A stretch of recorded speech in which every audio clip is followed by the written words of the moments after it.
that Amir Locke was killed in Minneapolis.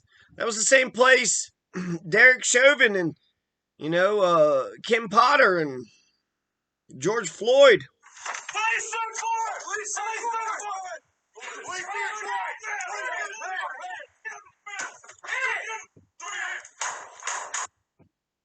Jeff Wagner is here now to walk us through the video and what we've learned tonight about this investigation. Jeff. Amelia, earlier today, Locke's family first viewed the video, which is what city leaders wanted.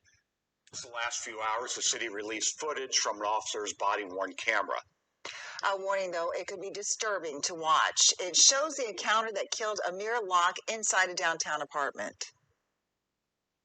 Please search for it! Please search for it! Please search for it!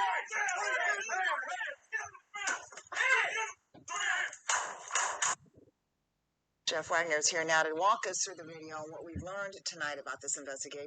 Insane. I've heard of driving while black, but I've never heard of sleeping while black. Well, actually, I have. Breonna Taylor, I guess she wasn't literally sleeping. She just woke up and then got up out of bed and then was shot 9 times.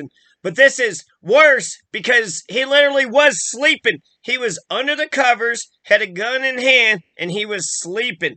And they were shouting, police, search warrant, police, search warrant, police, search warrant.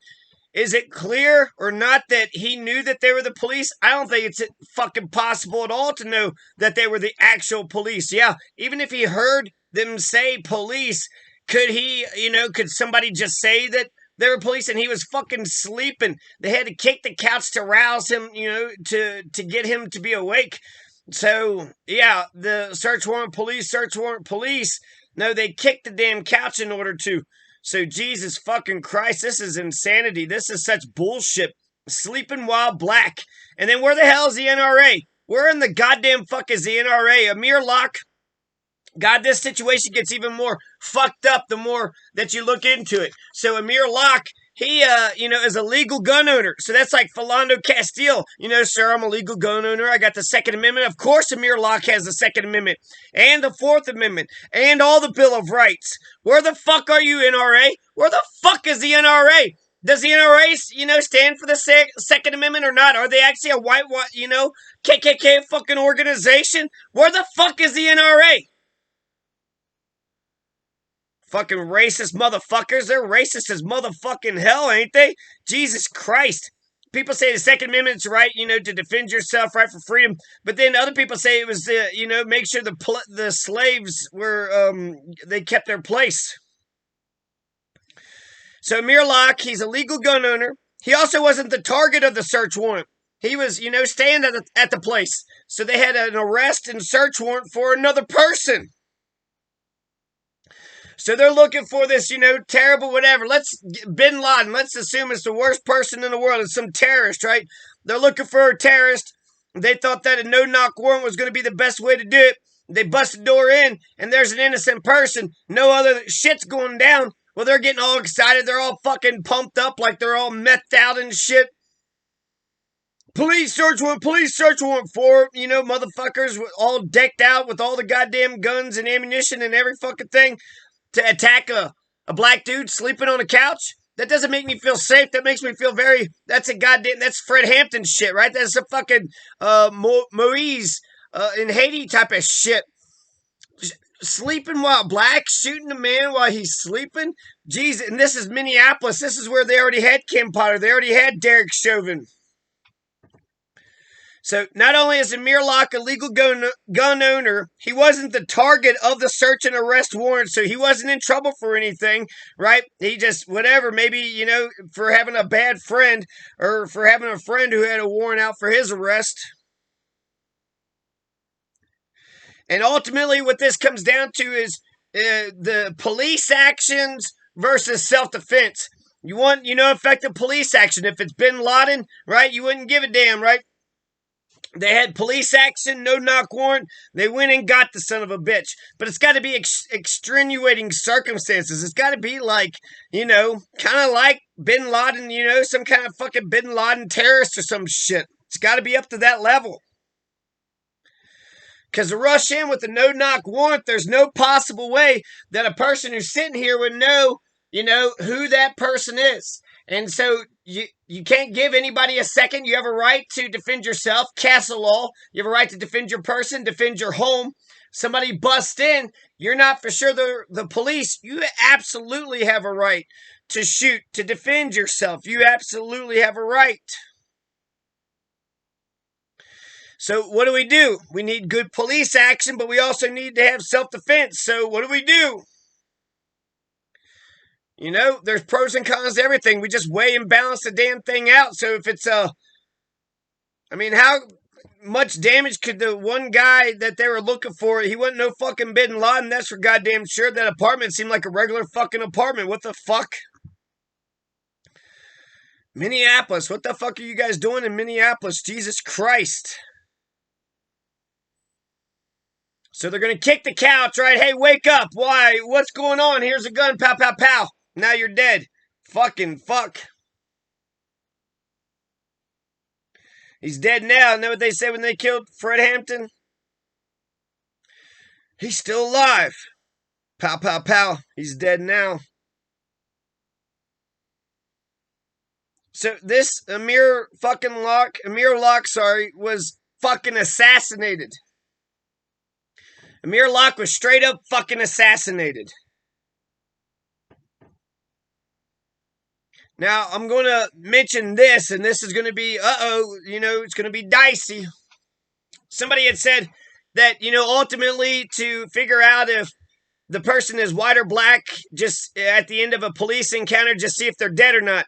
That's not true. The majority of the people that police kill are white, and that shouldn't be that shocking because in America, right, the majority of the people on welfare, the majority of the people committing crimes, the majority of the people are just white.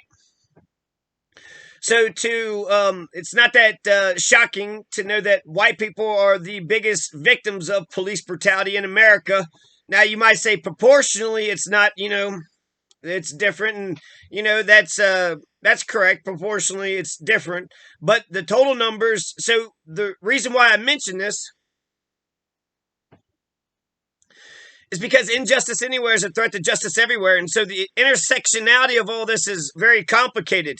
If you're sitting there saying that, 2 out of 100 black folks are getting killed, unjustified, and 1 out of 100 white folks are being killed unjustified, and therefore black folks have it better, and then we should only care about no. If there, any injustice anywhere is a threat to justice everywhere. So therefore, killing an innocent white, killing an innocent black, killing an innocent brown, all this shit is absolutely wrong. The intersectionality of all this is complicated. Maybe back during antebellum slavery, you could say all whites have, a certain privilege and all blacks have a certain privilege, but you can't say that today. What you could probably say is maybe most whites are not poor. Most blacks are poor, so therefore, just economically speaking, most whites got it good and most blacks have it bad. Maybe, I would agree to something like that, but the intersectionality is complicated. Injustice anywhere is a threat to justice everywhere. You had the shooting and the killing of Elijah McClain in Aurora, Colorado, and that's actually what's going to trigger the police reform. So Colorado is going to pass a bunch of police reform. Now, Elijah McClain actually did more in death than most people do in life. Elijah McClain, his estate got a $15 million settlement. Elijah McClain was a perfect angel. He was a perfect angel. He was just walking down the goddamn sidewalk, and then 5 white cops killed the fuck out of him. So, because of Elijah McClain, his estate got $15 million, and then the entire state of Colorado got police reform. Now, people say, well, what's the value of a life? And then, that's true. But $15 million, that's a nice chunk of change. You had Daniel Shaver and you've had Cameron Redis. These are 2 white folks, white males who were killed. White men who were killed, Daniel Shaver, Cameron Redis, they were killed. Nobody gave a damn. Nobody gave a goddamn flying fuck. Did they get $1 million? Did they get $500,000? They didn't get anything. Nobody, protested. I think they got a couple articles in the paper, but nobody protested. Nobody said anything. Nobody said, let's change the laws.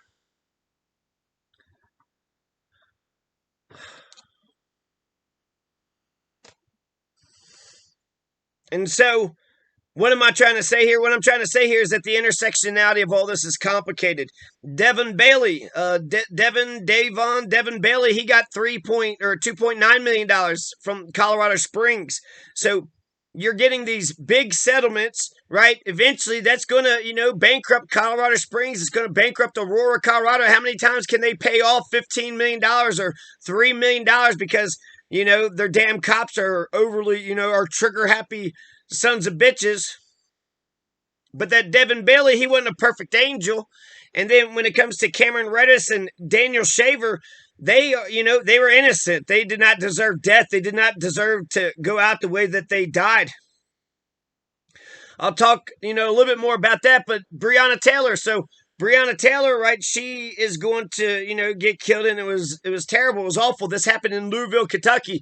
Well, a year or two or several years prior to Breonna Taylor getting killed, I had got police brutality. I got beat up and then thrown in jail, and then some bullshit happened in jail, and I tried to fight the damn case, but you had a white woman that fucked me over with the they put 4 charges on me, and one of the damn misdemeanors, menacing, stuck, even though I didn't do a goddamn thing. I was just walking to the store, and then they started getting buck with me, and they were undercover, and I didn't know who they were. So anyways, I wound up getting beat up and then, further brutalized in jail. I was a perfect victim. I was an Elijah McClain. I didn't do anything I said, fuck you back to them. They tried to run me over and they were like, get the fuck out of the road. And I was like, fuck you. And so my point to all that is because there was Mattingly. I remember Mattingly. I'm pretty sure Mattingly was the motherfucking, sergeant that was in charge and shit. So that rat bastard motherfucker, he wanted to make sure that, I got charged and went to jail or whatever. So that way, he was attacking my police. I didn't attack your police. Your police attacked me, motherfucker. And so I had some bullshit that happened to me. Injustice anywhere is a threat to justice everywhere. If we would have stood up, I had nobody support me. No motherfucker on the planet. I had a lawyer that, kind of seemed to give a shit. And then slowly but surely, they're a bunch of authoritarian fascists. So, at first the lawyer gave a shit. And then, then he didn't. And then I had nobody. There was no protests, no preachers, nobody, friends, family, neighbors. I got no goddamn support whatsoever fucking ever. And yeah, woe is me or what have you, but injustice anywhere is a threat to justice everywhere. People in Louisville would have recognized that what Mattingly had done to me was bullshit and put a stop to his bullshit. Then he wouldn't have done that shit to Breonna Taylor. But instead, they saw injustice, didn't give a shit about the injustice. And so it seems like the majority of whites are just kind of okay with the police doing anything and everything to anybody and everybody. And it's absolute bullshit. Stop murdering people. We need to have police accountability. And that's the end goal, is it not? You could say yours is a little bit worse, but the problem is cops are out of control. They're shooting people. They need to be reined in. We need to have police reform. That's the solution. That's the solution, is it not? Let's talk about Cameron Redis and Daniel Shaver. And I just kind of Googled real quick to see, there's a homeless man here. He's a white homeless man. There is a high-speed chase in Cape Town. Where is this? Cape Point, Cape Town, Bellevue, Independent Police. I have no idea. Let's see, provided by the South African. Are you kidding me?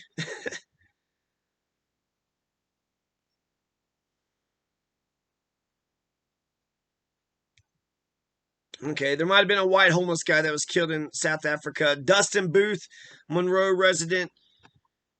I don't know. But the majority of the victims of the police are white. Proportionally, you have, an argument, but the majority, so it's not like white people aren't being killed. If you look at the media and the narrative, it seems like that whites just have it, just nice and good and kosher and positive and progressive and don't have to worry about nothing but that's not the case at all. Now, you have Daniel Shaver, right? So you had a white cop and you had a white guy. White guy's drunk and apparently he had a pistol or he had a BB gun and he pointed at somebody from a hotel window. Well, when the cop gets there, Philip Brailsford. So you have Philip Brailsford, who's going to kill and murder Daniel Shaver while he's face down on the ground. He's drunk on the floor of a hotel of the La Quinta Inn in Mesa, Arizona. So Daniel Shaver, this happened 2016, December. He's going to get shot and killed by an Arizona cop. And what did Daniel Shaver do? Yeah, earlier, maybe he showed a pistol, maybe he showed a BB gun. We'll never know. They don't have any damn evidence. What we have evidence of is Philip Brailsford just yelling at Daniel Shaver, saying, do this, do that, do every goddamn thing in the world. Daniel Shaver is drunk and, he just starts crying, don't shoot and kill me. And then he kind of just collapsed. And then when he collapsed, I guess he wasn't obeying his orders and he shot and killed him. And then there was a woman that was right next to Daniel Shaver. She, obeyed and did what she was supposed to do, right? I could see people saying some shit like that. What the fuck did Daniel Shaver do that was so gut? He deserved the death penalty. He deserved to die. You had the King Super Shooter killed 10 innocent people. You had James Holmes kill all those innocent people. And yet they don't, they didn't get the death penalty. And so what the hell? This isn't, Daniel Shaver did not deserve to die. He's face down on a hotel. I do not feel safe with the Philip Brailsfords of the world. Philip Brailsford went up there yelling like a fucking psycho prick, like he wanted to murder somebody. Like he wanted to murder somebody. And then he did. The fuck we need that for? We don't need that shit. The fuck we need that shit for? That doesn't help anybody. We need less Philip Brailsfords and more Daniel Shavers. What? Okay, maybe he was being goofy or something, but then once the cops got there, he really, got his act together. He's still drunk and shit. But Philip Brailsford was doing them tests. Get down on the ground. Now stand up. Now turn around. Now put your hand on your head. Now put your foot down on the ground. Now put your thing over here. Do it over here. Throwing out all these contradicting fucking orders and shit. Because he wanted to murder the guy, and then he did murder the guy, and then the system is going to defend Philip Brailsford. I don't even know if he got charged or anything. In terms of justice, there was no justice. There was no cries for help. Nobody championed Daniel Shaver. There was no whites on the street protesting. Now, you also had Cameron Redis in 2013. This is a valedictorian. He's going to get shot and killed by campus police. Fucking campus police. And then they just, in 2020, they were able to file a lawsuit. So, yeah, you might say, well, that happened 9 years ago. Well, it took fucking 7 years just to be able to file a wrongful death lawsuit against these bastards. So what happened with that? Cameron Redis, they said he was pulled over driving erratically. It was just Chris Carter and Cameron Redis in the middle of nowhere. And Chris Carter decided to shoot Cameron Redis 5 times in the chest and in the eye. Cameron Redis, a witness, had said they heard him say, "You're not going to shoot me, are you?" And then pop, pop, pop, pop, pop. Shot Cameron Redis fucking dead. So there you go, Cameron Redis. He's valedictorian, did well with his schoolwork. He's going to college and shit. But you had some piece of shit, insecure Chris Carter cop who's just like, "Hey there, smart guy. Obey me. Do as I tell you. Obey me. Obey me." And then pow, pow, pow. 2 shots in the dark. Now Huey's dead. Cameron Redis is dead. Daniel Shaver is dead. Where was the outrage? Where was the white people? Where was anybody saying anything about, the narrative, it looks like white people aren't even being shot and killed by the police. They are being shot and killed by the police. And, sometimes justified, sometimes not. So, whereas I see, with black folks, sometimes it's justified, sometimes not, but there seems to be a protest, there seems to be a preacher, there seems to be people marching, and, there's federal lawsuit, there's hate crime legislation and shit. So you got this apparatus that, when there's a dead black man that, something change is in the works. Dead white man, who gives a fuck? Nobody gives a fuck. So Cameron Redis, Daniel Shaver were shot and killed. Who gives a shit about them? I mean, they should have told them about their white privilege, right? I mean, apparently, Chris Carter didn't hear about Cameron Redis' white privilege. 7 years for a wrongful death lawsuit? Why would it take 7 years to file something like that? And then Philip Brailsford just shoots a dude who's on his stomach. He's on his fucking stomach trying to do what the fuck he's, but this guy's acting like Daniel Shaver's just, out in the world just firing guns and shooting at people and shit, acting like Daniel Shaver, Philip Brailsford, and Chris Carter's of the world. These are the people that are, dangerous. Philando Castile, Amir Locke, they are not dangerous. Breonna Taylor, not dangerous. At Mattingly, he's dangerous. He committed crimes against me before doing anything to Breonna Taylor, and if we would have stood up against, bullshit injustice, bullshit violence, bullshit brutality against Mattingly, then we could have prevented all the shit that Mattingly did afterwards, including the killing of Breonna Taylor. Same thing with Cameron Reddish and Daniel Shaver. Chris Carter's still out there. Philip Brailsford is still out there. No telling who they're shooting up. So R.I.P. to Philando Castile, R.I.P. to Amir Locke, R.I.P. to Elijah McClain, R.I.P. to Cameron Reddish, R.I.P. to Daniel Shaver, R.I.P. to Breonna Taylor. Fucking Mattingly, that fucking pile of shit. So, yeah, that's, the police announced themselves with the Amir Locke thing. They kicked the couch, they woke the dude up, and then they fucking assassinated him. They had the wrong guy. The guy was a legal gun owner, so they had the wrong person, maybe the right address, right? So what the hell are you supposed to do if you're a legal gun owner? You do a no-knock warrant, and you're a lawful person, and you don't know what the hell's going on? I guess we're just going to play goddamn chicken with everybody's lives. I think only in the most extreme. I think it'd be easier just to ban no-knock warrants, just, forever and ever. If somebody is busting in your house, most likely it's, criminal pieces of shit, and you should defend yourself. Unless you're a big-time, criminal organization.